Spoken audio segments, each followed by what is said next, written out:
Hi, it's your girl Mariah Dominique, and you're tuned into Healing in My 20s, Episode 2 Healthy Boundaries. Before beginning any type of journey, you must have an idea of where you want to begin, and you must have an idea of your final destination. In this episode, I will be discussing the idea of creating healthy boundaries by defining what it is, what it might look like, and how I apply them to my life while I'm on my self-love journey. I will also talk about the ride or die complex and how this way of thinking can negatively impact your self-love journey if healthy boundaries aren't intact. So let's dive in. What are boundaries and why do we even have them in place? So, boundaries is all about making space and prioritizing ourselves to allow us to embrace our lives wholeheartedly and completely. Sometimes boundaries can mean putting yourself first. Setting boundaries involves self-love. The two work simultaneously. To better understand why we set boundaries, sometimes it helps to think about if healthy boundaries aren't in place, how would that affect your day-to-day interactions with others? See, I know today as women, we often find ourselves taking care of our children, our parents, our friends, and our lovers. We extend grace and compassion towards others so easily, yet we often struggle to make space and time to put ourselves first. Maybe this stems from societal messages, early childhood wounds, or deeply rooted trauma, but maybe it also could be that we don't take the time to prioritize ourselves, period. Self-love struggles to grow within when you're very critical about yourself and dealing with shame and self-doubt. Just know that once you create a new narrative for yourself, new ways of thinking will emerge. If you had a tough childhood that was rooted in dysfunctional patterns, self-love may have never had a chance to take root and blossom within you, but that's okay because it's never too late to begin. We can learn to love ourselves even as adults and create new, well-grounded foundations for growth and healing. See, I remember living my life when I didn't have any boundaries for myself, and I was just kind of going with the flow and living my life based on others' comfortability levels. And even if I was uncomfortable or didn't want to be there, because in my mind, that was my friend or that was my lover, and I wanted whoever to know that I'm here for them no matter what, in whatever ways they need it, because I was a ride or die, and that's what ride or dies do, right? Well, I didn't realize how having that type of attitude and behavior with people that I was allowing in my life would ultimately affect me negatively. While all their needs were being met, internally, I was dying inside, like I was drowning. Because I wasn't getting my needs met. I wasn't happy. I wasn't satisfied. I wasn't fulfilled. I just felt drained.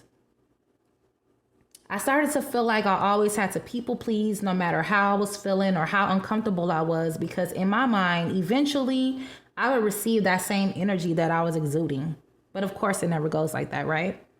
That's a dangerous game to play with your life. A woman who sacrifices her own needs and desires for everyone else is likely to eventually become resentful, frustrated, regretful, depressed.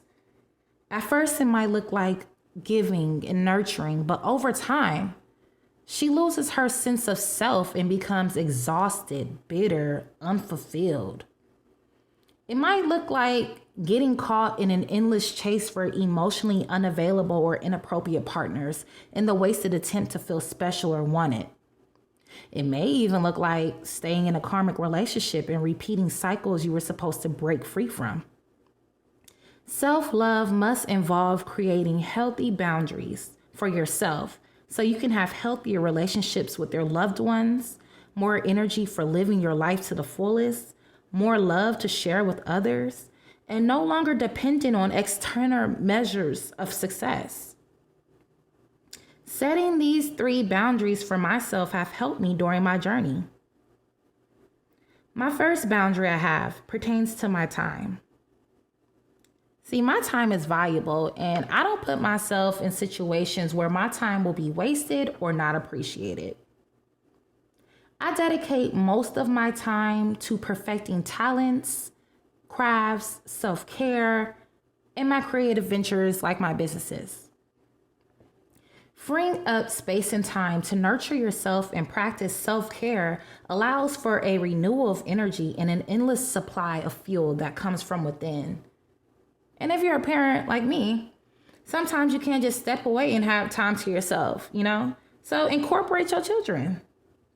I love creating with my daughter. There's times where I had to go to HomeGoods, Michael's, Target, Ross, Walmart, wherever, and purchase experiment kits, bead makers, coloring books, chalk, so me and my daughter could create together.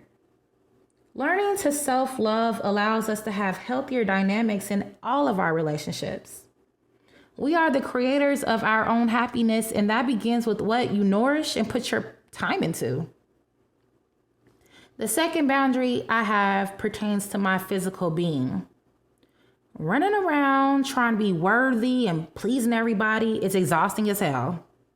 I do not put myself in situations that will compromise my safety, values, personal space, abstinence, peace, money, and etc. Which is why I'm pretty much a hermit. I'm a homebody, okay? But seriously, self-love rooted in knowing and nurturing internal strengths and grounded in personal values is essential for growth, learning, and the completeness that comes with living your whole truth. Without this boundary, opportunities for unhealthy tendencies such as people-pleasing, toxic environments, addictions, and codependency set in. Prioritizing and practicing healthy boundaries during your journey are vital to allowing ourselves to find peace, have meaningful relationships and connections, and tap into our higher selves. The third boundary I have pertains to my emotions. I am an open book, but I've learned to not overshare with others so soon, like in the early stages of getting to know people. But I do allow myself to be vulnerable and open-minded. But as we all know, you have to read the room that you're in, sweetie, okay? But just open yourself up to the possibilities of being authentically you in all settings. And when that feeling of being scared or overwhelmed shows up, acknowledge how you're feeling, take a deep breath, and shift your focus back to the task at hand. Be patient with yourself and know that you're worth it, because you are. Don't give up and keep pushing forward, even if it's an obstacle that presents itself. Also, it's okay to encourage others. But if someone else's energy is too heavy for you, it's okay to step away so you can cleanse yourself and make sure you're not carrying other people's baggage. Eventually, you'll learn to transmute darkness into light, but true change takes time. Sometimes growth is unpredictable. Just please trust your process and be kind to yourself during the process. You are evolving, you are growing. Allow yourself to learn each step of the way. Creating healthy boundaries during your self-love journey can transform your life. Imagine a life where you're being fueled from the inside rather than being fueled by external forces based on others' expectations.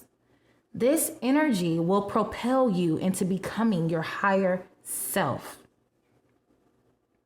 So let's just take a moment and say this affirmation with me. Even if you say it in your head or say it out loud, repeat this. I love myself unconditionally. I honor my boundaries and standards. I have healthy boundaries. I am disciplined. I am whole. I have everything I need inside of me. Thank you for listening to Healing in My 20s, Episode 2, Healthy Boundaries. Comment, like, share, and do not forget to subscribe so you don't miss Episode 3. Peace.